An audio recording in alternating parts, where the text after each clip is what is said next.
Ви само почете не се борите за своите права. Не пуштаме никој да помири тука, бре. Ово може се реши, нема минање. Ово може се реши. Јавни обвинител, јас ќе направим го забора.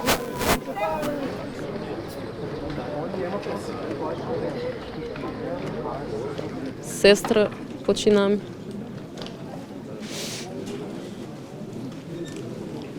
Сите се спаси, ама она не.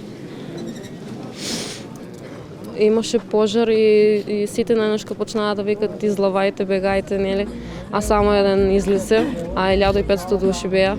Така да сите почнаа да се бутат и јас бев кај излизо, близко, ама некако ме буднааме на земјата и не можев едноставно, не можев преку мене, сите поминаа и јас дори последно некој се извлечев.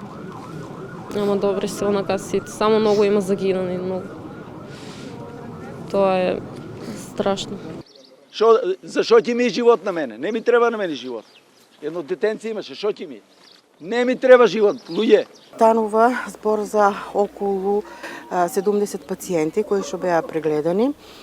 За жал имаше и починати лица. Пациентите кои што беа тука беа со изгореници и со интоксикација од јаглероден моноксид. Кислородната подршка беше кај сите пациенти, прегледани, направени што треба да се, како првично да се.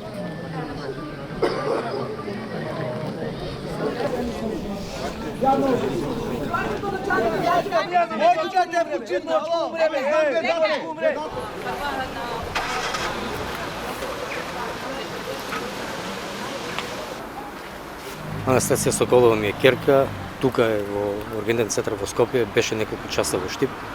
Има изгореници, надишена со чад и овде на респираторно прочистување, во стабилна состојба. И тоа можем да кажем за сега, битно е дека е жива. И чекаме понатаму информации, за сега толку знаем. Само знам дека има многу настрадени деца. Цело време бевме таму присутни во болниците, доктори си ја вршат работа, и тоа бројката е голема. Надаме се сите да бидат живи и здрави, да даде Господ помош за сите. Around 5 or 6. Those were the dead. One of the girls that I know, she tragically passed away. We found out about it around 3 or 4 hours ago. It's devastating for the entire city and the entire country.